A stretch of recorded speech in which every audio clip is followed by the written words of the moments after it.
Aleluya. Que nuestro buen Dios les bendiga, mis amados hermanos, mis amadas hermanas, a todos aquellos que nos están visitando por primera vez. Habrá que nos está visitando por primera vez, que levante su manita ahí para que podamos saludarle. Y si no hay nadie, pues todos son de casa o ya nos han visitado más de una vez. Así es de que bienvenido sea usted y su amada familia. Amén. Estamos contentos de tenerles acá. Déjenme que por favor podamos empezar con este mensaje, pero permítame poder orar y pedirle al Señor que nos hable a través de su palabra. Yo sé que el Señor tiene una palabra para usted el día de hoy.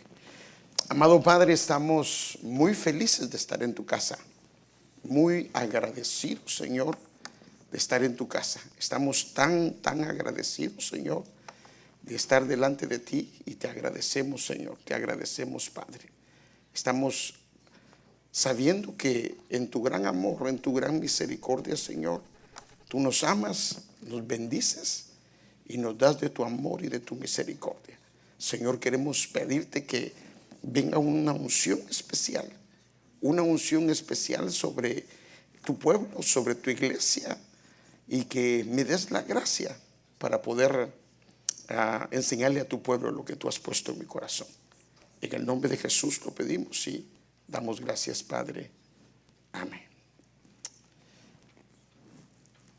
Fíjese que sabemos que el Señor Jesús estuvo por lo menos 3 años y medio en el ministerio que Él tuvo con sus hijos, con su pueblo, con sus discípulos.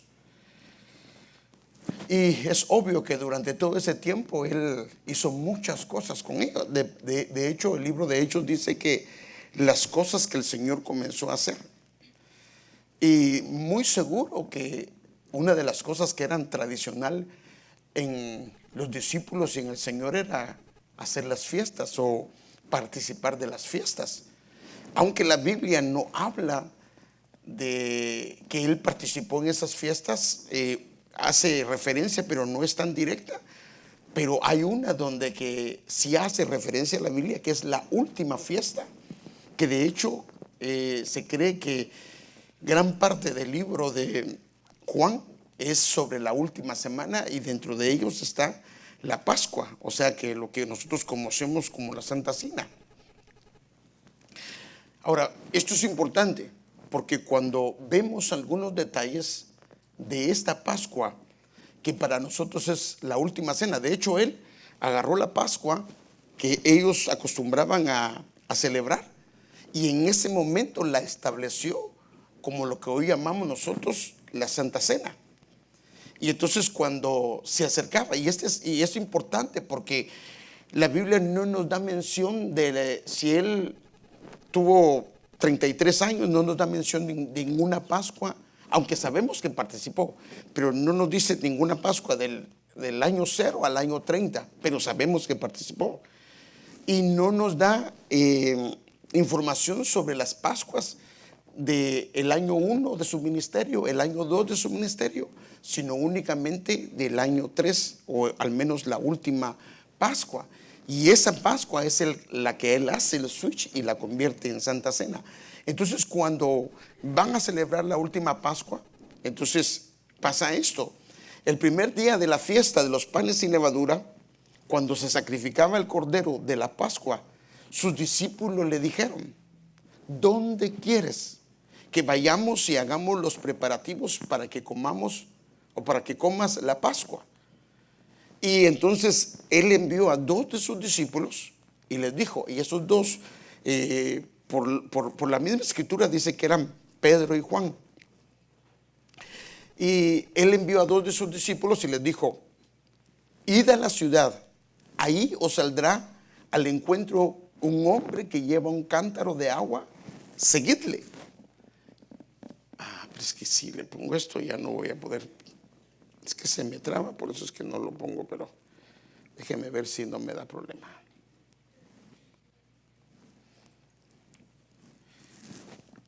Entonces, un hombre que llevará un canto de agua, seguidle. Esta versión dice: y se encontrarán con ustedes un hombre que lleva una vasija de barro con agua, síganlo. O sea que esa era la seña. Ahora, normalmente los hombres no llevaban cántaros de agua. Era la costumbre de las mujeres.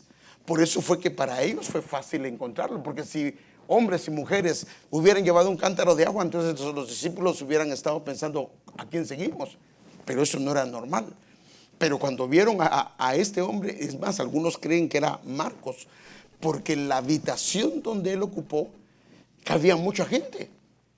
De hecho, creen que esa también fue el aposento donde vino el Espíritu Santo. Pero bueno, esa es otra cosa.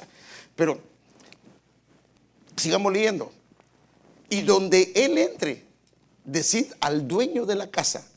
El maestro dice, ¿dónde está? Ahora, mire cómo lo dice. No era casa de él. Pero él dice, ¿dónde está mi habitación en la que pueda comer la Pascua con mis discípulos? Y entonces eso era lo que tenían que decirle ellos al dueño. Ahora imagínense que llegue alguien con usted y le diga, dice mi maestro que ¿dónde está su cuarto? ¿Cómo está la cosa? Pero él dijo, dice el maestro que ¿dónde está su habitación? Y algo definitivamente Dios le habló a este hombre, o fue alguno de los que se benefició de algún milagro, o tal vez era un discípulo, no lo sé. Y dice, y él, versículo 15, y él os mostrará un gran aposento alto, amueblado y preparado. La versión 20 dice, él os mostrará en la parte de alta un gran aposento, en la parte alta un gran aposento. La versión hispanoamérica dice, él los mostrará en el piso de arriba una sala amplia. Haced los preparativos para nosotros ahí. Ahora, imagínense, como nosotros no vivimos en ese tiempo y nos basamos únicamente en la escritura, el problema es que las costumbres de los pueblos son muy diferentes a las costumbres nuestras. Por ejemplo, tenemos una mentalidad, por ejemplo, a la mentalidad que tenemos en América le llaman la mentalidad occidental. Y la mentalidad que hay en esos países se le llama la mentalidad del Medio Oriente. Entonces, cuando, por ejemplo, hablamos de una mesa en la mentalidad occidental que somos nosotros, hablamos de una tabla con 4 patas. Pero en el caso de ellos, esa no era la mesa. Por ejemplo, cuando hablamos de un aposento alto, puede ser algo que esté en la terraza, pero en esto hay más información. Por ejemplo, cuando inclusive se habla de sentarse a comer, es muy distinto a como nosotros lo hacemos hoy. Déjenme darle un ejemplo de esto. Miren, esta era la manera que ellos se sentaban a comer. O sea, no estaban sentados en una mesa. Y entonces, por ejemplo, este era el lugar principal. Por eso es que los fariseos se querían sentar en estos primeros lugares o al lado de. Entonces, estos eran los primeros lugares. Entonces, esto es entendible cuando lo miramos de esta manera. Él dice, quien meta su mano en mi plato, porque no es como ahora que, por ejemplo, algunas personas, si alguien mete la mano en su plato para tomar algo de su comida, ¿qué cree que pasa? Se enoja, se molesta. Pero en ese entonces no era así. Ellos tenían platos comunes donde si eran de salsa, todo el mundo mojaba su plato o con el pan, tenían el mismo pan y mojaban el pan ahí. Por eso el Señor dijo, el que meta conmigo en el plato su mano, entonces ese era Judas. Y por eso es que, hablando del Señor, él, por decirlo de esta manera, le pudo a aquella mujer lavar los pies sin él darse cuenta. Por eso es que le decía el fariseo, si él supiera qué clase de mujeres, pero es que ni siquiera la había visto. Ella estaba detrás, o sea, por decirlo, estaba detrás lavando y derramando sus lágrimas en los pies de él. Y por eso también se entiende que cuando dice que Juan se recostaba en su pecho, es entendible porque él solo tenía que bajarse un poco y podía recostarse en el pecho. Entonces, necesitamos entender esto porque esto nos da una perspectiva de todo. Entonces, fíjense, si esto no lo entendemos, entonces, cuando leemos la Escritura, vamos a tener una percepción de lo que nosotros pensamos pero no necesariamente es lo que la Biblia está diciendo. Y he estado viendo algunas cosas y yo quisiera trabajarlas, y por eso me gustaría tratar este tema con usted: el aposento alto.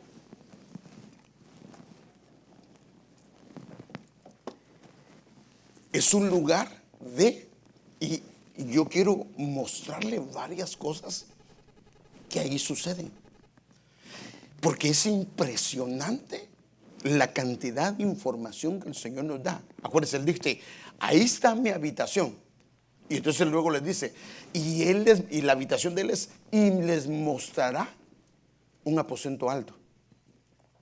Mi habitación es el aposento alto. Entonces, el aposento alto es un lugar donde se dan muchas cosas. Y yo quiero hacerlo y verlo con usted para que tengamos un entendimiento. Entonces, cuando comenzamos a examinar la Escritura, viendo específicamente los términos de qué es un aposento alto, los términos de que el Señor habla de una habitación, y cuando vemos las explicaciones, es asombroso y maravilloso lo que la Biblia nos puede describir con respecto a ello.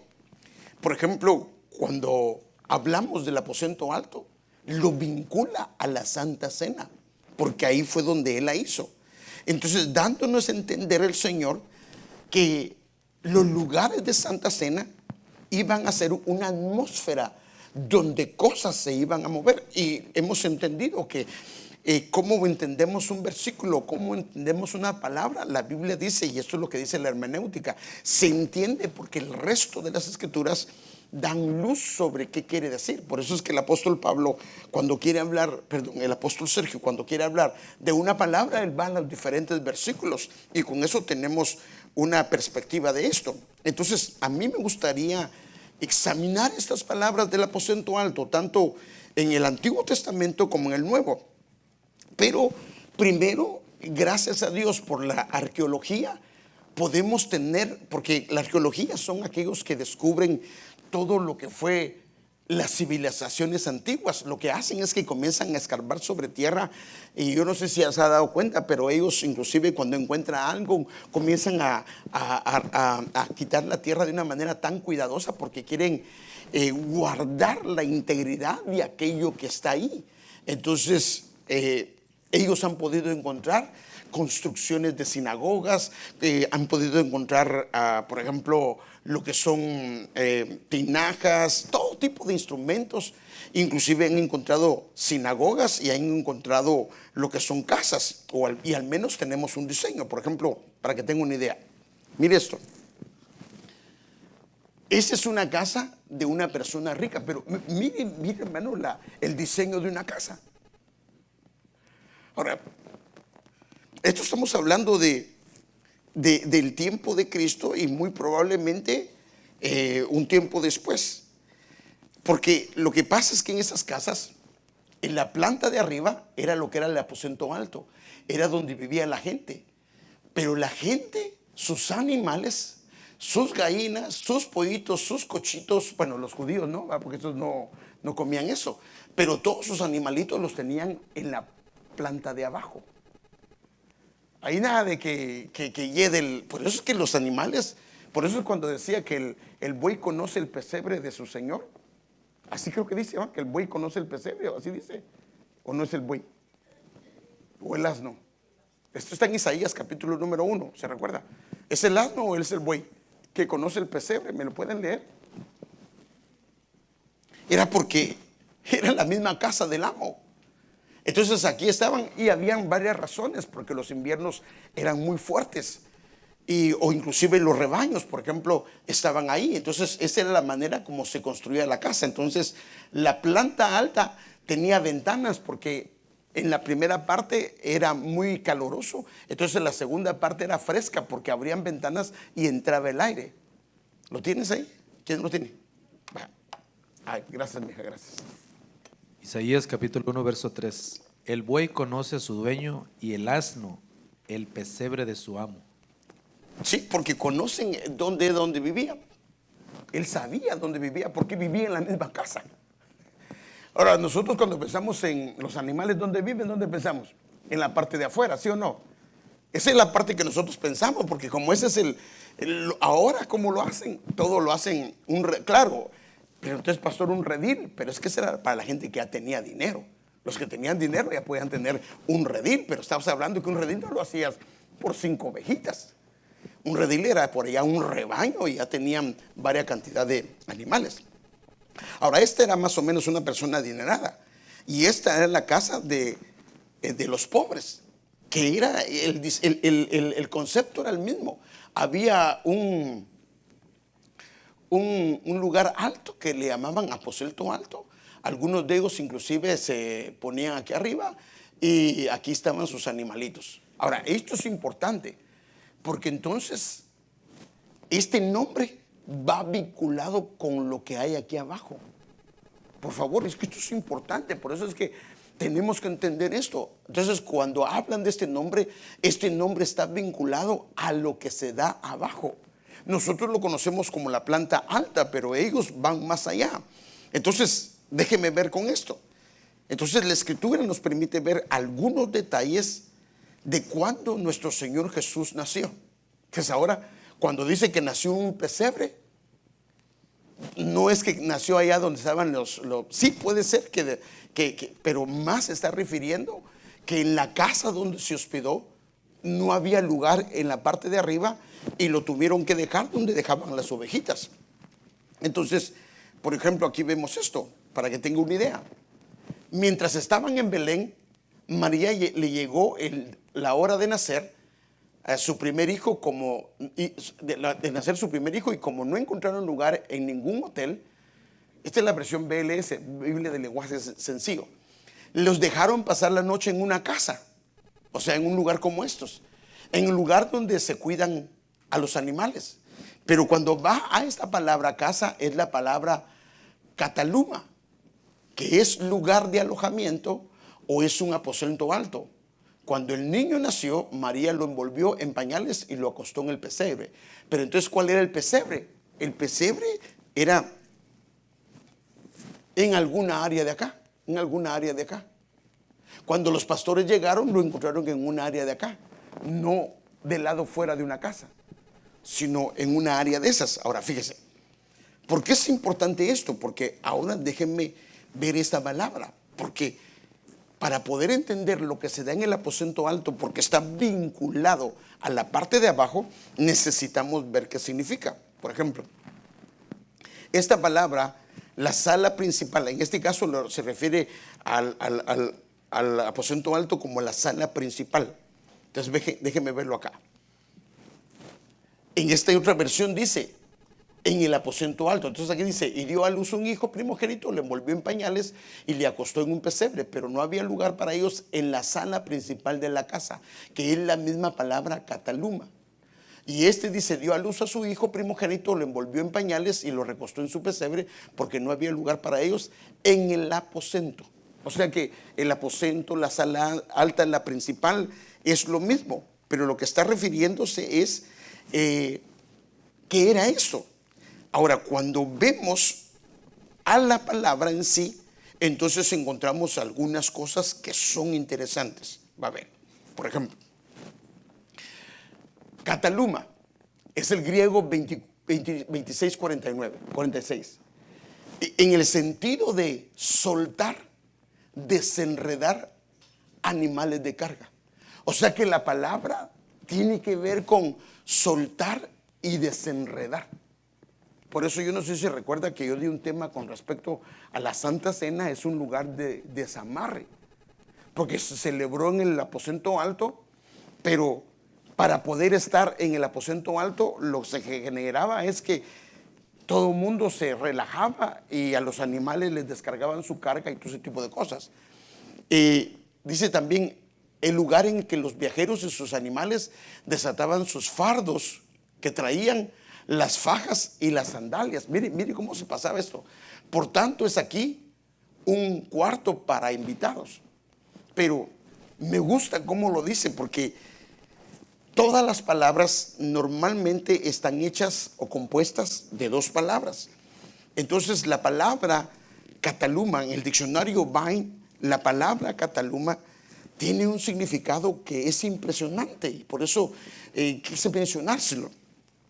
Aquí está dice, ¿dónde está mi habitación? Ahora fíjense, ¿dónde está mi habitación? Entonces esta palabra, kataluma, es desatar abajo. Mire, ya da desatar abajo. O sea que la palabra de arriba da una indicación de qué es lo que estaba sucediendo. Por decirlo así, la parte de arriba era el cuerpo y en el alma qué estaba sucediendo. Desatar abajo. Y esta palabra, kataluma, ya el diccionario vean, lo traduce que está compuesta de dos palabras. La palabra kata y la palabra lu. La palabra kata es abajo o debajo, o sea, debajo pero de el mismo lugar.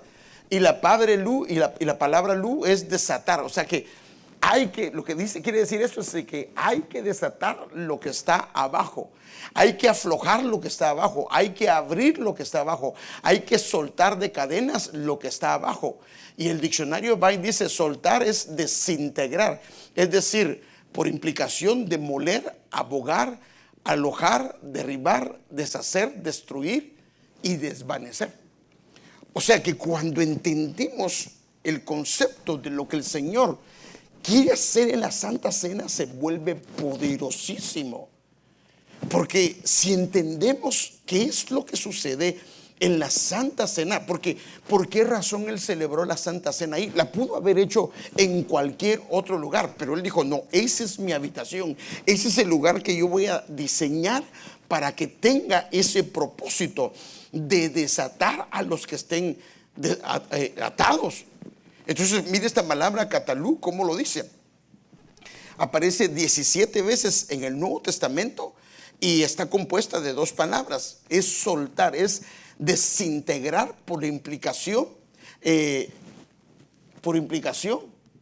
es? Desintegrar por implicación. Es demoler, es destruir completamente. Es destruir las obras o los esfuerzos de otro. Qué tremendo, hermano. ¿Y a qué vino el Señor? A destruir las obras del diablo, del enemigo. También mire, me impresionó esto.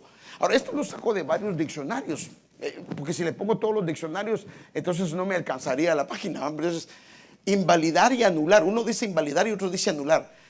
Abolir algo que está en vigencia. O sea, algo que el enemigo estableció, un principio, por decirlo así, que dejó en nuestra alma implicado, el Señor lo va a abolir. También dice declarar oficialmente algo como inválido o inaplicable. Por eso es que cuando el Señor murió, Él murió en la cruz como un pagaré, diciendo yo pago las deudas de ellos, y el enemigo que los tenía atados no los va a volver a tener más.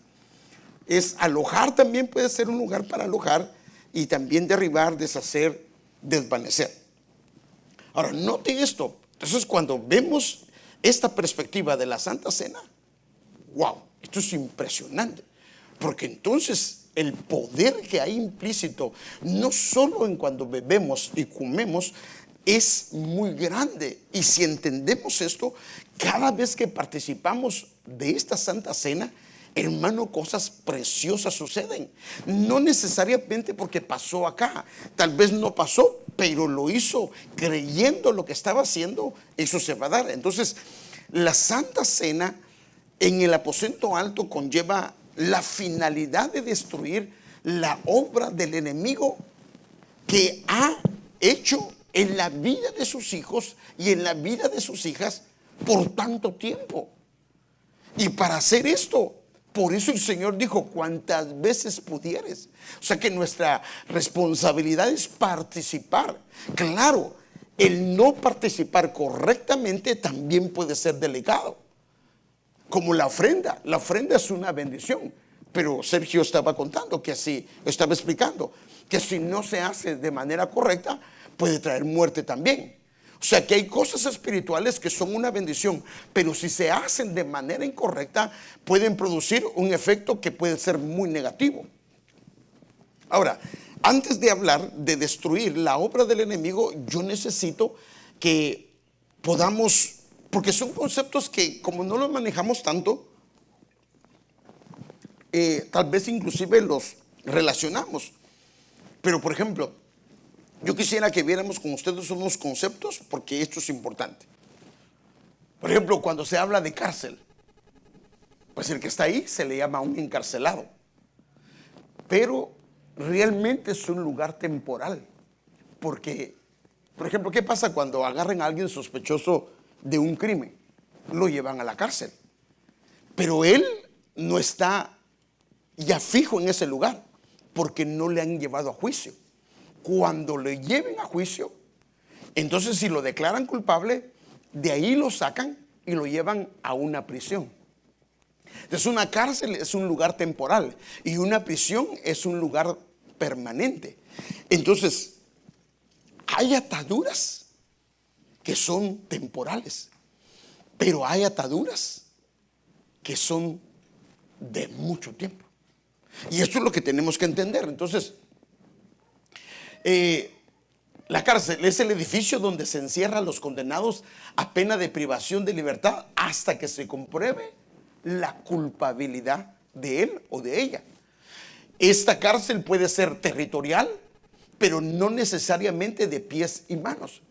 Por eso es que hay una cárcel, por eso inclusive se habla que hay quienes están en la cárcel, pero no están en la cárcel, sino están afuera. Pero ¿cómo le llaman a esa cárcel? Cárcel domiciliar.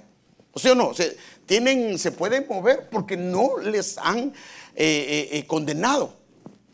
Ahora, noten esto, porque en la vida espiritual esto se puede dar. Cuando algo sucede, por ejemplo, la culpa puede ser, la culpa por cometer un pecado puede ser una especie de cárcel. Si no se arregla y se tramitan los derechos legales, la persona puede ser enviada a una prisión. Y eso es otra cosa. Ahora, ¿qué pasa con una prisión? Una prisión, entonces, en la cárcel se le llama encarcelado y en la prisión se le llama prisionero. Pero, ¿verdad que tal vez para nosotros prisionero y encarcelado es lo mismo? Pero no es lo mismo. Son dos cosas completamente distintas. Entonces, este ya está condenado. Uno no está condenado y el otro está condenado. Por eso el Señor le decía inclusive que cuando vayas a juicio, ponte de acuerdo en el camino. Por eso deberíamos de arreglar las cosas, porque todo es una especie de cárcel cuando pecamos, pero cuando lo arreglamos, esa cárcel somos liberados de esa cárcel. Pero si no lo arreglamos, se tramitan los derechos legales, entonces podemos caer en una condición incorrecta. Entonces, es el lugar en el que se le custodia a los condenados, que se les ha encontrado culpables de un delito y se les ha condenado al tiempo que ha definido la condena, 5 años, 10 años, lo que sea. Pero esto es en el ámbito civil. Pero ¿qué dice la Biblia del diablo? Que a los presos no abrió la cárcel. El enemigo no quiere abrir. Por eso es que el enemigo se resiste a salir. Ahora, cuando ya alguien está endemoniado, por decirlo de esta manera, y el enemigo no quiere salir, ya no es cárcel, ahí se volvió una prisión. Y el enemigo no quiere salir porque no quiere salir. Entonces, y está la otra palabra, cautivo, que no necesariamente está en la cárcel, porque podría estar fuera. Es la persona que vive retenido por fuerza en un lugar o área territorial. Por ejemplo, cuando llevaban a una tribu cautiva a otro país, ellos los dejaban trabajar, tenían sus casas, pero estaban cautivos en el país donde los habían llevado. Aunque no necesariamente estaban atados de pies y manos, pero ellos sabían que no podían regresar a su país, como pasó con Israel en más de una ocasión. Y está también el que está atado y encadenado, pero no necesariamente, acuérdense, no es ni está en la cárcel, ni es ni un prisionero, pero está fuera, pero puede estar atado o encadenado. Y por eso digo, no necesariamente está en una cárcel o en una prisión. Entonces, miren los tres conceptos, lo que es prisionero, encarcelado, cautivo o atado o encadenado. Entonces la persona atada es la persona que está fuera de una cárcel, pero está atado y condenado. O podría ser que esté fuera de una cárcel, pero que se mueva como un prisionero.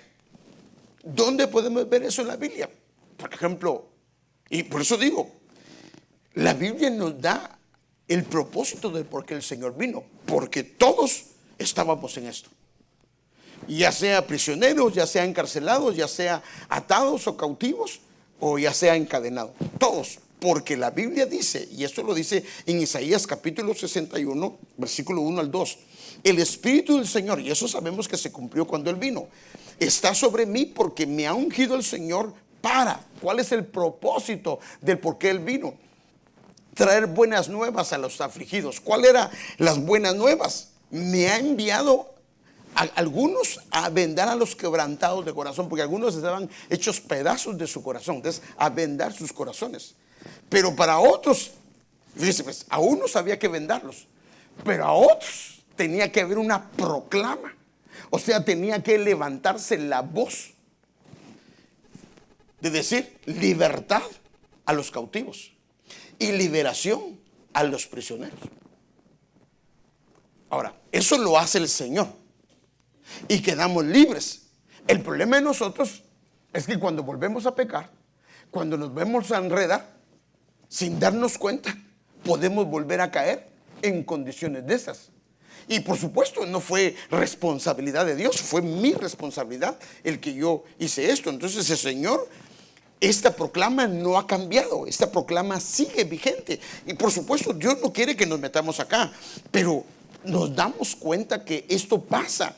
Y ya sea por ignorancia, ya sea por dejadez, ya sea por varias cosas, o inclusive puede ser por menospreciar al Señor, o por no ponerle atención a la palabra, o por ser desobedientes a la palabra. Miren, hermanos, por ejemplo, yo les he hablado varias cosas acá, y a veces cuando un hermano, una hermana cae en eso, digo, pero padre, si yo no se lo expliqué, que tuvieran cuidado. Y pues no quiso obedecer, o a mí eso no es para mí, o qué sé yo. Pero entonces fíjese, pues, mire esto. Las primeras dos cosas, el enfoque del Señor, o sea, la parte número 1, se podría decir, y la parte 2, solo perdón, aquí se me pasó uno. La parte 2 es una restauración de sanidad interior de alguien que está dañado y necesita ser sanado. Pero cuando vemos la parte 3 y la parte 4, esto solo se puede dar a través de una proclamación. Eso significa que no puede ser la persona. Bueno, podría ser, pero se requiere de una entidad, tal vez con una autoridad mayor, que pueda proclamar libertad y que pueda declarar libertad. Entonces, este es un anuncio público que se hace en alta voz. Es a menudo una declaración que hay una soberanía sobre esa persona o sobre quien tenía subyugado, como lo que el Señor hizo, que exhibió públicamente, así lo dice la Biblia, públicamente en la cruz. Entonces, y este es un tiempo profético. Entonces, la primera proclama es para libertad. La segunda proclama es para liberación. Aunque se parecen, no son lo mismo. Por eso le digo, libertad es para uno que está prisionero y liberación es para alguien que está cautivo. Entonces, podemos ver esto. Miren, la palabra libertad es moverse rápidamente, se utiliza para la golondrina. Es la palabra deror. O sea, que ya ahora puede moverse, que la tenían cautiva, la tenían presa en un lugar. Y la palabra liberación es apertura de mazmorra, liberar de cárcel. Algunas fuentes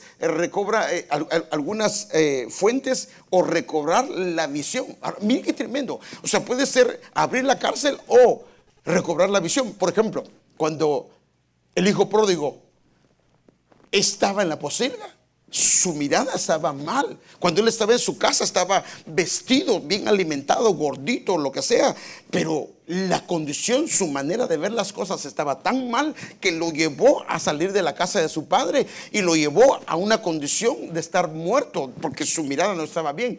Pero cuando volvió en sí, O sea que su mirada cambió, y esto es lo que dice acá, lo liberaron porque recobró la vista, recobró la visión.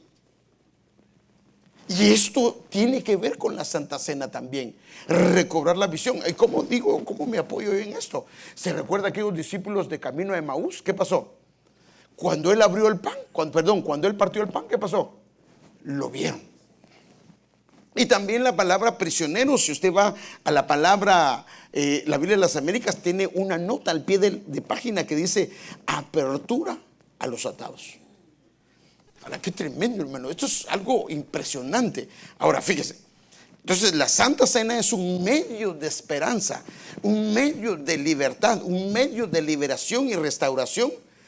Porque cuando el salmista David habla de la condición en la que el hombre puede caer, por ejemplo, mire cómo lo relaciona y dice cuál fue la razón del por qué una persona puede caer ahí. Por eso digo que a veces la desobediencia, perdóneme hermano, pero desde el momento que usted escucha la palabra, usted se hace responsable de lo que escucha. ¿O no? Ah, no, es que yo tapé mis oídos cuando el pastor habló. Pero es que uno se hace responsable de lo que oye. Y ahora, ¿por qué el Señor no lo habla? Porque quiere librarnos de eso. Entonces fíjese, mire cómo lo dice. Y eso, cuando hay cárcel, cuando hay cautividad, cuando hay ataduras, está relacionado con moradores de tinieblas y de sombra de muerte. Tremendo, hermano. Obvio que si son moradores de tinieblas y sombra de muerte, la cosa está difícil. Por eso es que cuando el hijo pródigo regresó, dijo, mi hijo estaba muerto, pero ahora ya está vivo. Prisioneros en miseria y en cadenas. O sea que puede ser, la miseria puede ser una prisión. Tremendo, hermano. Porque fueron rebeldes a las palabras de Dios. O sea, da la razón por qué se cayó en eso, ¿o no? Sí explica por qué es que se cayeron en eso, ¿o no? ¿Por qué cayeron en moradores de tiniebla y sombras de muerte y prisioneros en miseria y en cadenas? Porque fueron rebeldes a las palabras de Dios. ¿Está clarito ahí o no? Eso nosotros no podemos negarlo porque ahí está. Y despreciaron el consejo del Altísimo. O sea, fueron rebeldes y despreciaron el consejo que se les dio. Humilló pues sus corazones con trabajos, tropezaron y no hubo quien los socorriera. Y entonces aquí dice qué fue lo que pasó. Entonces, en su angustia, esta es la solución, hermano. En su angustia clamaron al Señor. ¿Y qué hizo el Señor? Él los salvó de las aflicciones, los sacó de las tinieblas y de la sombra de muerte y rompió sus ataduras. Entonces ahora viene el Señor, celebra la Santa Cena y Él dice, esta es mi sangre, este es mi cuerpo. Y entonces hagámoslo, porque cuando eso se da, muchas de esas cosas, ahora, si nosotros las creemos y nosotros las escuchamos y las llegamos a entender, podemos pedirle al Señor. Por ejemplo, si vamos a celebrar la Santa Cena, Señor, rompe esas ataduras. Señor, sácame de esa cárcel. Señor, sácame de esa prisión. Porque cuando yo hablo de cárcel o de prisión, me refiero a conductas que nosotros sabemos que ya no hemos podido salir de ahí, que sabemos que volvemos otra vez, sabemos que no está bien, que al Señor no le agrada, pero volvemos. Entonces ahí podemos clamar, pero ahí tenemos que clamar al Señor, y Él dice que nos salva de esas angustias. Ahora fíjese, pueden haber inclusive cadenas y ataduras a un nivel más profundo, no necesariamente atados físicamente. Y la Biblia, por ejemplo, habla de un caso, y esto me impresionó, hermano. Déjenme enseñárselo. Por ejemplo, este hombre. Y cuando él salió de la barca, el Señor Jesús, enseguida vino a su encuentro de entre los sepulcros un hombre con un espíritu inmundo, que tenía su morada entre los sepulcros, y nadie podía ya atarlo, ni aún con cadenas. Hermana, ya había una posesión demoníaca espantosa, que las cadenas ni siquiera le podían tener preso, porque muchas veces lo había sido atado con grillos y cadenas, pero él los había roto las cadenas y destrozado los grillos, y nadie era tan fuerte como para dominarlo. Y siempre, noche y día, andaba en los sepulcros. Y mire dónde andaba. Y en los montes dando gritos e hiriéndose con piedras. Tremendo, hermano. Entonces, fíjese, lo que me interesa es hablar sobre lo que sucede en esa habitación del aposento alto. Entonces ya vimos una. La primera que vimos fue, perdón, ya no la puse aquí. La primera que vimos es que ahí se rompen cadenas y se rompen ataduras. ¿Estamos claros de eso? Se lo acabo de mostrar con la Biblia. Pero yo quiero comenzar a ver otras cosas más que se dan en la Santa Cena, porque están vinculadas al aposento alto. Por ejemplo, la muerte de Eglón. Y es por medio de Ahod, que Ahod, o en algunos se le llama Ehud, en algunas versiones dice, en vez de decir Ahod, dice, porque Ahod es un juez, o Ehud, pero significa unidad. Entonces la Santa Cena, ¿qué es lo que habla? Por eso es que tomamos el pan, porque nos estamos uniendo a Cristo y nos estamos uniendo al cuerpo místico de Cristo. O sea que en la Santa Cena se da la muerte de aquel que no nos permite unirnos, o que nos tiene apresados, o que no nos permite tener unidad como hermanos, o que no nos permite fungir como un cuerpo espiritual. Porque, hermanos, discúlpeme, la bendición de estar en el cuerpo es tan grande, porque este dedo se alimenta de lo que está en el cuerpo. El ojo, todo lo que tenemos en el cuerpo se beneficia de lo que hay en el cuerpo, se alimenta y todo. Entonces, vimos lo que pasa en la habitación, pero yo quisiera ver ahora ya con algunas cosas, porque aquí me faltó poner lo primero que le acabo de decir, pero esto de Eglón, que hay una muerte de Eglón, de aquel que no permite la unidad o que tiene algún tipo de opresión sobre el pueblo de Israel. Entonces, fíjese, pues, le voy a leer algunos pasajes porque es importante esto. Pónganme atención, por favor. Esto está en Jueces capítulo 3, versículo del 13 al 22. Le voy a leer varios versículos porque necesito explicarle algunas cosas. Y Eglón reunió consigo a los hijos de Amón y de Amalek, y fue y derrotó a Israel, y se apoderaron de las ciudades de las palmeras. Ahora, ¿qué estaban? ¿Se recuerda qué significa Elim? El lugar de palmeras. O sea, donde habían 12 fuentes. O sea que lo que el enemigo quiere es apoderarse de las fuentes de su pueblo. Porque si se apodera de las fuentes, ¿qué es lo que pasa? No vamos a beber. Y si no podemos beber, vamos a morir. Y las palmeras también dan sombra para poder aguantar en medio del calor. Entonces lo primero que hizo Eglón fue apoderarse de la ciudad de las palmeras. Se apoderó, por decirlo de esta manera, de Elim. Se apoderó del lugar que es la fuente, que es el lugar donde bebemos nosotros y beben los nuestros, y beben, por decirlo así, aquello que es nuestras finanzas, porque para ellos sus finanzas tenían que ver con sus bueyes, con sus ovejas. Pero si no tienen agua, ¿de dónde van a beber? Van a perecer. Y los hijos de Israel, a causa que tomó la ciudad de las palmeras, los hijos de Israel sirvieron a Eglón, rey de Moab, por 18 años. Y cuando hablamos del 18, estamos hablando del 3 por 6, 18. Por ejemplo, se recuerda aquella mujer que tenía un problema de estar encorvada, que solo miraba los pies de barro, no miraba las demás cosas de una persona buenas, sino solo miraba sus errores. Era un problema, que estaba cautiva 18 años y el Señor la liberó. Y entonces ellos fueron oprimidos por 18 años. Versículo 15. Pero los hijos de Israel clamaron. Ahora, note esto, hermano.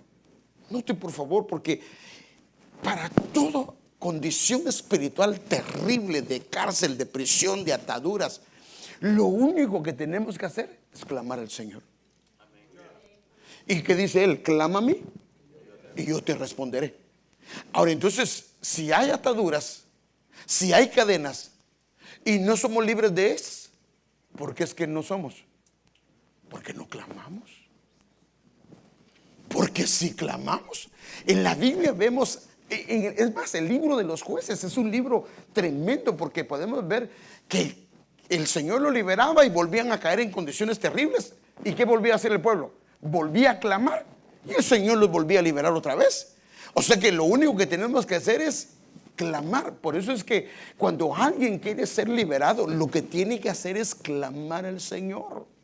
Es clamar al Señor por misericordia, clamar al Señor por liberación, clamar al Señor por lo que necesite, y el Señor va a atender. Entonces, sigamos leyendo. Pero los hijos de Israel clamaron al Señor y el Señor levantó a un libertador, a Ahod. Ahod se puede, en otras versiones dice Ehud, que significa unidad, significa poderoso. Pero tiene que ver con el aposento alto. Ahorita lo va a ver. Hijo de Gera, benjamita, el cual era zurdo. Y los hijos de Israel enviaron tributo con él a Eglón, rey de Moab. O sea, enviaron tributo a Eglón a través de Ahod. Ahora va a seguir viendo. Y Ahod, que significa unidad, se hizo una espada de dos filos. Y para nosotros, ¿qué es la espada de dos filos? La palabra. Entonces, con la palabra lo va a matar, hermano. Por eso es que, mire qué importante, por eso es que se clama para ser libre y se proclama libertad. ¿Sí me voy a entender, hermano? Se clama para que el Señor me libere y se proclama libertad. Por eso es que tenemos que proclamar. Por eso es que las proclamas que se dan no solo son por darse, sino que cada proclama hace algo. El asunto es que muchas veces nosotros estamos en la proclama y no la creemos. Entonces se hizo una espada de dos filos de un codo de largo y la ató a su muslo derecho debajo de la ropa, como lo que pasa con la espada de dos filos, ¿va? Y le presentó el tributo a Eglón, y Eglón significa círculo. Cuando va a la parte de Galilea, Galilea, el nombre de Galilea significa círculo. Y la Biblia dice que Dios alumbrará su luz en el lugar donde estaba en tinieblas y sombra de muerte, y es la ciudad que guía hacia Galilea, que es Manasés, no, que es Neftalí. Tremendo, hermano. Lugar de becerros. O sea que es el lugar donde los tienen encerrados, los tienen oprimidos. Rey de Moab. Y Eglón era un hombre muy grueso. O sea que está diciendo que era bien gordito, ¿va? Y aconteció que cuando terminó de presentar el tributo, despidió a la gente que había traído el tributo. Pero él se volvió, o sea, en este caso, Ahod, se volvió de los ídolos que estaban en Gilgal. Y Gilgal significa cortar. Gilgal significa cortar o quitarle prepucio. Y dijo: tengo un mensaje secreto para ti, oh rey. Y este dijo: guarda silencio. Y todos los que le servían salieron. Sigamos leyendo. Y Ahod vino a él cuando estaba sentado solo en su sala de verano. Ahora, al aposento alto le tienen varios nombres. Le llaman sala de verano porque cuando viene el invierno los reyes se ponían ahí porque ahí era fresco. Entonces, ahorita lo va a ver otras versiones. Y Ahod dijo: tengo un mensaje de Dios para ti. Y él se levantó de la silla. Entonces, la NTV dice: quien estaba sentado solo en una habitación fresca de la planta alta. Sabemos que es el aposento alto. La BIN dice: él estaba sentado solo arriba en un aposento fresco, porque era donde pegaba la brisa. Déjeme enseñarle esta palabra, que esta es la primera vez que aparece la palabra. Esta es la palabra aliyah. Y mire, hermano, es que tremendo esto. Es la primera vez que aparece la palabra aliyah. Y ahorita voy a hablar un poquito de eso. Aparece 33 veces en todo el Nuevo Testamento. ¿Cuál era la edad del Señor? 33 años y medio. Y esta palabra significa algo elevado, cuarto en el segundo piso, aposento, cámara, sala. Y el diccionario de idiomas bíblicos dice literalmente aposento alto. Ahora fíjese, esta palabra aliyah se usa 4 veces en relación a Eglón En este pasaje que estamos viendo de Jueces, capítulo 3, versículo de 13 al 22, 4 veces. Es el único lugar que de una historia se usa tantas veces. Y 4 es el número de puerta. Ahora, este término aliyá es donde desciende el término que es muy utilizado por los judíos. El término aliyá o alía significa ascenso. Significa en hebreo que se utiliza para referirse a la inmigración judía a la tierra de Israel. O sea que Israel, el aliyá es que Israel venga de los diferentes países a reunirse al lugar donde Dios los dio. Pero cuando se habla, por decirlo de esta manera, aplicándolo para el pueblo del Señor, es un ascenso, es ir al lugar. Porque el Señor dijo: yo no voy a beber vino con ustedes hasta que no esté en la presencia del Señor junto con mi Padre. O sea, físicamente no voy a volver a tener otra cena, pero espiritualmente, cada vez que nosotros nos sentamos, nos subimos a la habitación alta, nos subimos, ascendemos a esa habitación del aposento alto, y ahí, como ascendemos a él, ahí, hermanos, se dan cosas. Y una de las cosas que se dan son estas: que lo que hace el Señor es a todo el que tiene opresión, a todo el que está dejándonos, no nos deja salida, o sea, volvemos a caer, topamos en el mismo lugar. El Señor, a través de Ahod, lo que hace es que con la espada de 2 filos, proclamando al Señor en ese lugar, entonces lo que hace es que rompe el círculo y nos saca de ese lugar de presión. Pero ¿dónde se da? Se da en el lugar alto, se da en el aposento alto. Por eso es que cuando vemos la Santa Cena está vinculada a muchas cosas. O sea que tiene muchas connotaciones, no solo del lado físico para Israel, sino tiene acepciones o connotaciones para ver la parte espiritual. Por eso es que está en alto, porque la idea es que nos hace subir. O sea, nos hace subir, y en la parte de abajo, espiritualmente hablando, se están rompiendo cadenas, se están rompiendo ataduras, se están rompiendo cosas que, hermanos, no podemos salir de ellas. Ahora, ¿por qué explico esto? Porque si tomamos la Santa Cena y tenemos este entendimiento, ¿qué le vamos a decir? Padre, líbrame de esto. Líbrame de esto, porque tu palabra dice que en el aposento alto, en tu habitación, porque él dice es mi habitación, es la habitación de él, porque la Santa Cena del Señor no es de nosotros, es de él, porque es lo que celebramos, es lo que comemos es el cuerpo de él, y lo que comemos es la sangre de él. Entonces, esto es lo que está para nosotros. Padre, ¿cuánto tiempo? A la gran. Padre Santo, ¿qué hago? Bueno, solo déjeme ir a uno más, por favor. Me da unos 5 minutos, tengo 51 minutos. Deme 5 minutos. Bueno, no sé si 5, pero por lo menos 10. 1 hora. No, 1 hora ya con todo. No. Entonces, la muerte de Eglón, tremendo, hermano. Pero también es el lugar donde resucitan los hijos de promesa. Hermanos, la mayoría de nosotros tenemos nuestros hijos y el Señor nos lo ha prometido, o nos los ha dado, o inclusive son hijos que el Señor nos habló que nos iba a dar. Pero a veces, por circunstancias o dificultades, se apartan del Señor. Porque a veces están en la iglesia, pero su corazón está lejos del Señor. Están allí, pero ellos no participan, ellas no participan.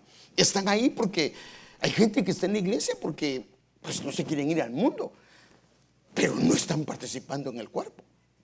Pero la Santa Cena es para que los hijos y las hijas puedan resucitar, puedan volver en sí.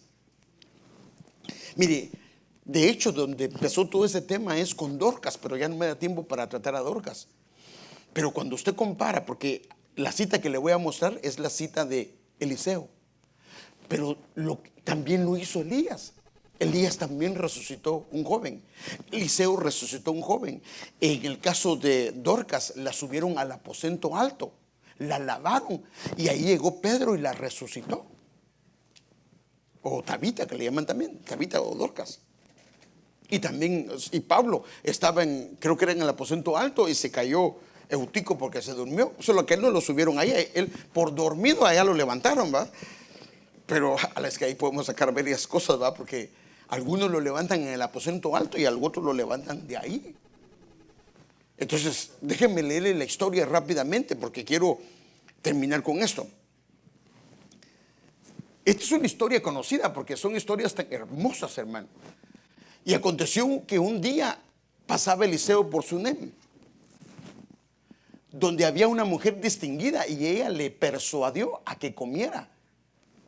Mire, hermano, por eso es que como dice que el que da un vaso de agua no pierde su recompensa, y el que recibe a un profeta no pierde su recompensa. Y así fue que siempre que pasaba entraba ahí a comer, entraba a la casa de la mujer de Sunem. Y ella dijo a su marido: he aquí ahora entiendo que este que siempre pasa por nuestra casa es un hombre santo de Dios. Te ruego que hagamos un pequeño aposento alto. Y esta palabra es la palabra aliyá. Esta ya no es la primera vez. La primera vez es la palabra de donde estaba Ahod. Esta ya es otras veces más. Hagamos un aposento alto con paredes y pongamos ahí para él una cama, una mesa. Y ahí también se puede hablar de lo que es la cama, la mesa, la silla y el candelero. Y será que cuando venga a nosotros se podrá retirar ahí. Pero obvio que cuando ella hizo esto, ese hombre se agradó, hermano. Y entonces sigamos leyendo lo que pasó. Y aconteció que un día vino él por ahí y se retiró al aposento alto, a la aliyá, y ahí se acostó. Y es obvio que el Señor le puso algo en su corazón. Entonces dijo a Jesse, su criado: llama a esta sunamita. Y cuando la llamó, ella se presentó delante de él. Y él dijo a Jesse: dile ahora, he aquí que te has preocupado por nosotros con todo este cuidado. ¿Qué puedo hacer por ti? ¿Qué quieres que hable por ti al rey o al jefe del ejército? Y ella respondió: yo vivo en medio de mi pueblo. Parece que ella económicamente estaba bien. En el caso de la mujer de Elías, del hijo de la viuda, el hijo de la viuda que resucitó a Elías, ella fue la que le dio pan también. Ahora fíjense qué tremendo, lo cuidó. Versículo 14. Él entonces dijo: ¿qué pues se puede hacer por ella? Y Jesse le respondió: en verdad ella no tiene ningún hijo y su marido es viejo. O sea que no se preocupe si ya tiene algunos años y no puede tener hijos, porque hay oportunidad. Solo siento es que eso puede hacer también la Santa Cena. Ahorita va a ver. Puede hacerlo, hermano. Sigamos leyendo. Y él dijo: llámala. Cuando él la llamó, ella se detuvo a la entrada. Entonces él dijo: por este tiempo, el año que viene, abrazarás un hijo. Y ella dijo: no, Señor mío, hombre de Dios, no engañes a tu sierva. Porque tal vez vio a su marido y dijo: pues usted ya no puede. Parece que ella era joven, pero entonces dice que, pero la mujer concibió y dio a luz un hijo al año siguiente, en el tiempo que Eliseo le había dicho. Pero mire el enemigo lo que hace con los hijos de promesa. Porque este es un hijo que le prometieron y se lo dieron. Y cuando el niño creció, llegó el día en que salió al campo a donde estaba su padre con los segadores. Pero fíjese que aquí yo cuando este pasaje, yo sé que usted lo ha leído, pero algo que me impresiona es la actitud del padre. Y a veces yo me pongo: ¿no será que por eso es que Dios no le había dado hijos? Porque la actitud de él hacia sus hijos era muy mala. Estaba tan enfocado en el trabajo que él no se preocupaba por sus hijos. Porque mire, si le pasara a un hijo lo que le pasa a este, mire lo que pasa. Y dijo, el muchacho dijo a su padre, porque se fue con él, o sea, él se fue con él, o sea, versículo 18, y cuando el niño creció, llegó el día en que salió al campo a donde estaba su padre con los segadores. ¿Estaba con el padre o no? Sí. Sí. Y dijo a su padre: ¡ay, mi cabeza, mi cabeza! Y el padre le dijo a un criado: llévala a su madre. En vez de decirle: mi hijo, ¿qué está pasando? Deja un poquito el trabajo y se va a lo... Ahora, ¿no cree usted que eso es muy desamorado, hermano? Es que es demasiado. Y tomándolo lo llevó, pues el criado lo llevó a su madre y estuvo sentado en sus rodillas hasta el mediodía y murió. Ahora, las cosas que no tienen sentido, porque ¿quién se lo prometió? Fue el profeta, pero es obvio que Dios estaba en el asunto. Fue Dios a través del profeta. Pero ahora viene el enemigo y quiere matar a ese hijo. Y efectivamente así se da. Pero mire esta mujer, hermano, tremenda mujer. Es que, hermano, mire, Andrea decía un día: a veces hay que pelear, hermano. Hay que pelear sabiendo que Dios nos dio algo. Hay que pelearlo, hermano. Y, hermano, mire, la Biblia da escritura para eso, que hay veces que cuando Dios te ha dado algo hay que pelearlo. ¿Qué pasó con Jacob? ¿No peleó su bendición? Ahora, ¿qué hubiera hecho usted y yo si el ángel dice: suéltame? Y no, yo no te suelto hasta que no me des. Y le mete una gran patada y le desloca ¿cómo es? La cadera. Y a usted lo suelta. El hermano ese Jacob ni así lo soltó. Ahora que voy es de que tremendo, hermano. O sea que este hombre estaba con una determinación. Y esta mujer, entonces tomándolo, lo llevó su madre y estuvo sentada en sus rodillas hasta el mediodía y murió. Y entonces ella subió y lo puso sobre la cama del hombre de Dios. ¿Dónde estaba la cama del hombre de Dios? En el aposento alto. No lo dice, pero es obvio, ¿sí o no? Porque no tenía otro. Cerró la puerta detrás de él, cerró la puerta del atrio, del aposento alto, y salió. Y entonces va a ver lo que pasó. Cómo Eliseo lo resucita. Cuando Eliseo entró en la casa de... Bueno, si se le da sueño, pues párese un poquito, váyase al baño y todo eso, porque cuando le da sueño me le va a pegar a toda la fila y entonces ahí me va a complicar un poco. Después tengo que despertar a todos. No, si le da sueño se puede levantar. Yo sé que a veces me paso mucho tiempo, pero es que quise contarle la historia, pero preferí mejor verlo porque aquí hay detalles importantes. Entonces, cuando Eliseo entró en la casa, he aquí el niño estaba muerto. ¿Dónde estaba el niño? En la cama, tendido sobre su cama. Y entrando cerró la puerta tras ambos y oró al Señor. Y entonces subió y se acostó sobre el niño y puso la boca sobre su boca, los ojos sobre sus ojos y las manos sobre sus manos, y se tendió sobre él y la carne del niño entró en calor. Entonces Eliseo volvió y caminó por la casa de un lado para otro y subió y se tendió sobre él. Subió otra vez, o sea, se había bajado, me imagino, se subió otra vez a donde estaba el aposento alto. Y el niño estornudó 7 veces y abrió sus ojos. Y Eliseo llamó a Giezi y le dijo: llama a la tsunamita. Y él la llamó, y cuando ella vino a Eliseo, le dijo: toma a tu hijo. Entonces ella entró, cayó a sus pies y se postró en tierra, y tomando a su hijo salió. Y ese hijo ya no murió hasta el tiempo indicado. Inclusive después con Giezi hay algo impresionante. Es que mire todo lo que esta mujer de fe, ella, el profeta, mire hermano, el profeta le dijo a ella: vete de aquí, porque viene una gran hambre sobre Israel 7 años. Y se fue y dejó sus tierras y regresa con su hijo. Y cuando regresa con su hijo, en ese momento Giezi estaba contándole al rey lo que Eliseo había hecho. Y el rey estaba babiando de todo lo que le estaban contando, pero hasta tal vez en un momento, digo yo, pensó: a la vez que es demasiado para que sea. Y en eso entra la mujer pidiendo sus tierras. Y le dice Giezi: mi señor, ella es la mujer que le resucitaron su niño. Y entonces él le pregunta. Y él le dice: sí, y le contó la misma historia que le contó Giezi. ¿Y sabe qué hace el rey? Le dice: devuélvanle todas sus tierras y todos sus frutos desde el día que se fue. ¡Alá!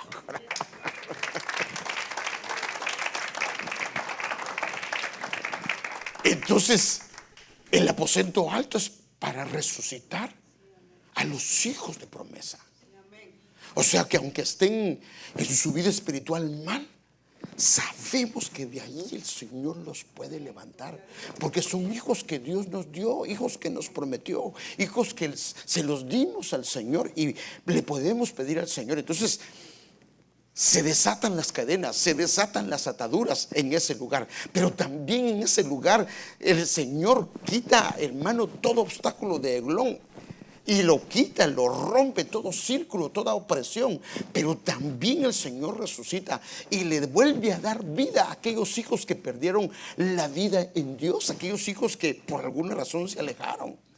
Entonces, perdóneme, pero podríamos decirle: Señor, yo me tomo esta Santa Cena, pero también la tomo, Padre, como que fuera mi padre, o fuera mi hijo, o fuera mi hija, para que vuelva a ti. Ahora, entonces, cuando vemos la Santa Cena desde la perspectiva del aposento alto, o como él lo dijo, mi habitación, se vuelve poderoso. Se vuelve poderoso. Entonces, déjeme adelantarme aquí. Pasen los músicos, por favor.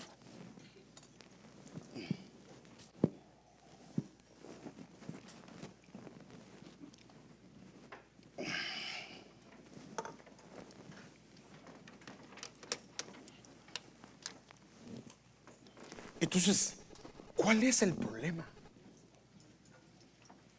¿Cuál es la necesidad que tienes?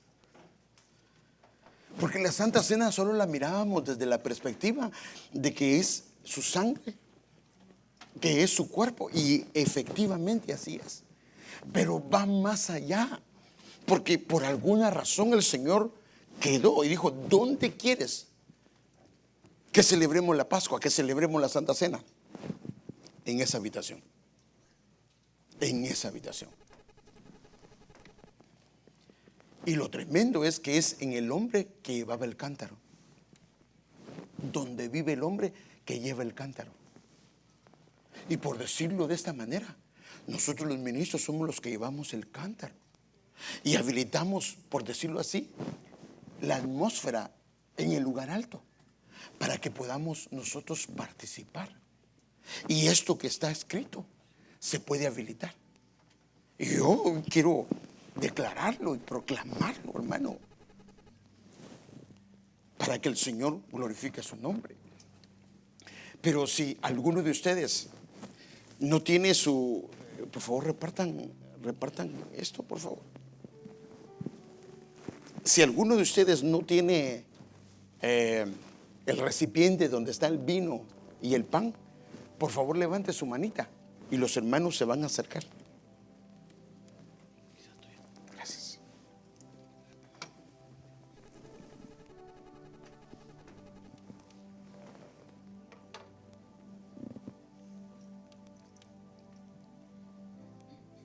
Es tan tremendo que en un solo momentito el poder, porque hermanos, el Señor nos habló que lo hiciéramos, porque Él sabía que en el camino, aunque no debería de ser así, pero en el camino, por alguna razón,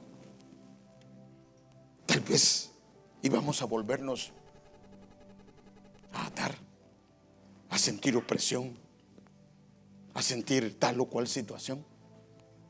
Pero nos da la oportunidad de que cuando venimos a su mesa, todo lo que se pudo dado en la semana, en el mes, en el tiempo, se puede dar, pero no solo en nuestras vidas, sino también en nuestros hijos, en nuestras hijas. Tal vez alguno de ellos no ha querido volver, pero con este entendimiento: Señor, haz volver a mis hijos. Y como digo, no necesariamente tal vez está en el mundo, pero a veces está dentro de la iglesia, pero él o ella es un espectador, un expectante. Hay dureza en el corazón. Está en la casa del Señor, diezma y ofrenda y hace las cosas, pero no sirve, no participa. Y el Señor quiere volverlos. Y la Santa Cena puede tener el poder, porque se lo acabo de mostrar con la Escritura. Pero para eso necesitamos creerlo. Ahora, ¿por qué lo dejó el Señor?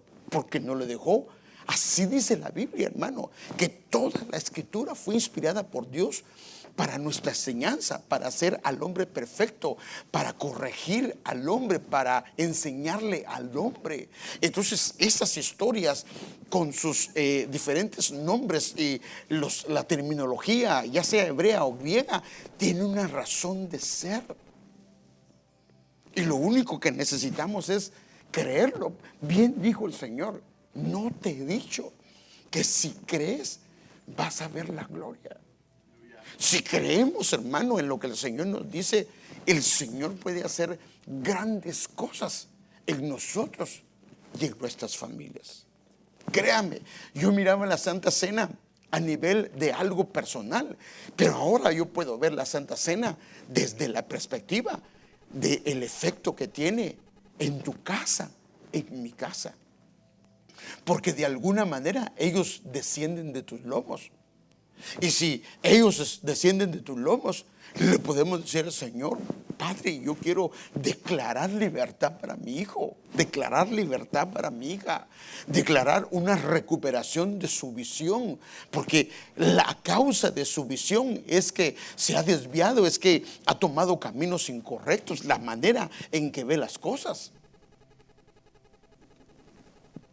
Perdóneme, si el hijo pródigo no hubiera visto como miraba, no se hubiera ido nunca de su casa.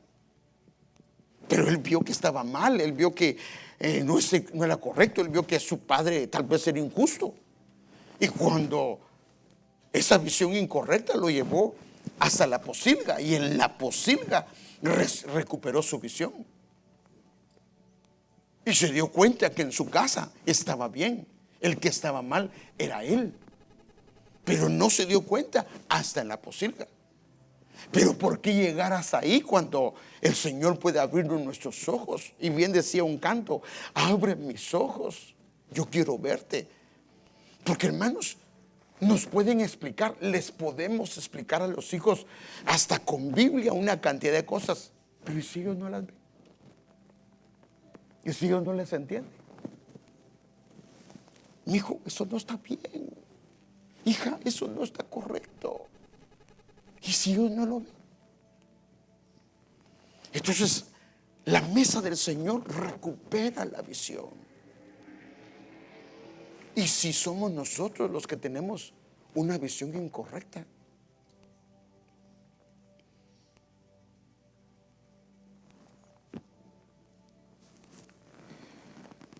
Padre, que nos dé la gracia, Señor, y que todo lo que está, lo que hemos entendido y lo que hemos comprendido, hoy el Señor lo puede hacer. Que pueda haber un cambio de visión. Que pueda, porque si logro ver, voy a poder separar lo precioso de lo vil.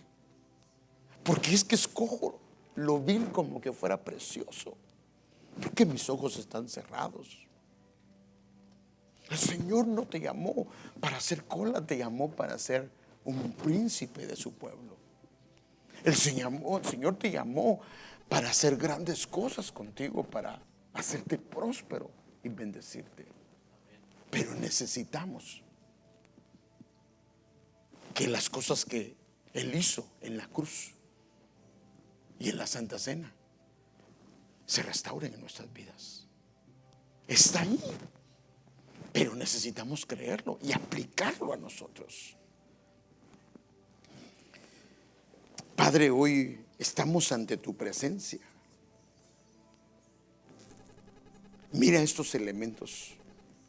Son simbólicos, pero hemos entendido que al comerlos y al beberlos, comemos tu cuerpo, comemos tu sangre, bebemos tu sangre.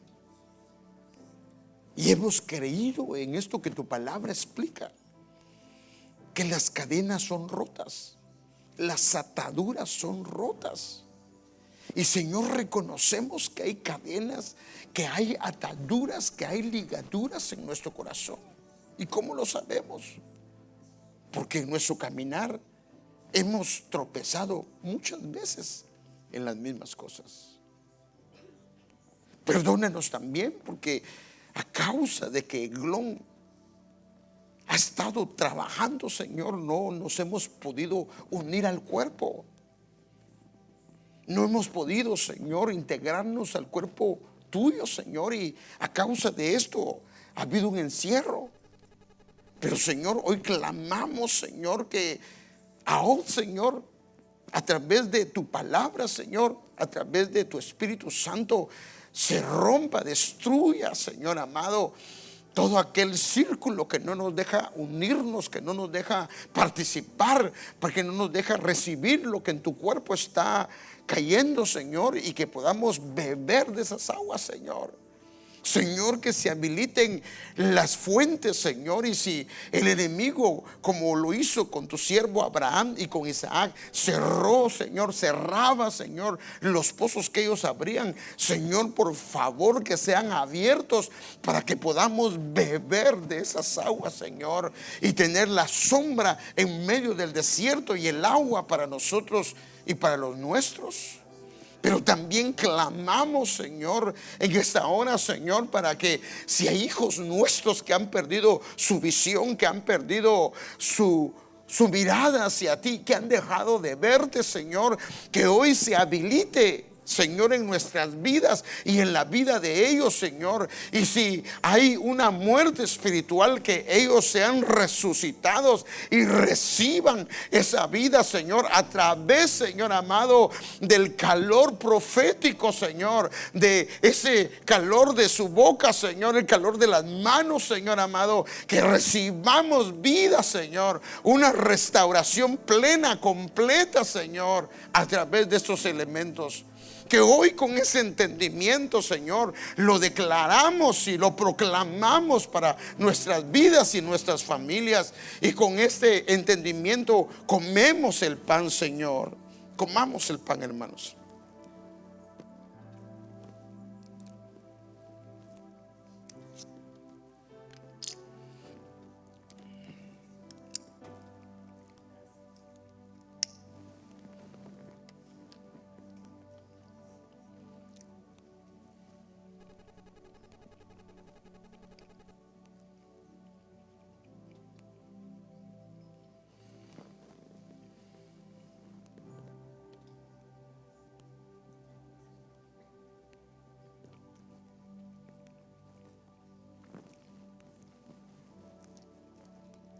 Tome su copa, hermano,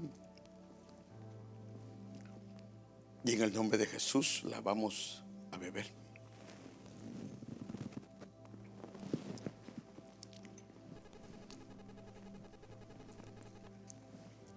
Gracias, Señor.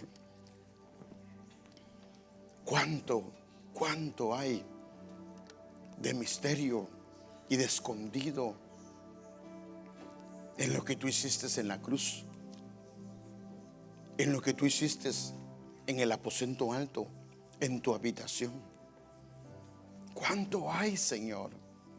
Perdónanos por ignorar estas cosas, pero que nuestros corazones se abran y podamos verlo, Señor, y para que podamos declararlo y proclamarlo. Señor, todo lo que tú hiciste, Señor, es tan grande, tan hermoso, tan precioso. Y te pedimos, Señor, que nos ayudes, que abras nuestro entendimiento y nos ayudes a entender. Por favor, Señor.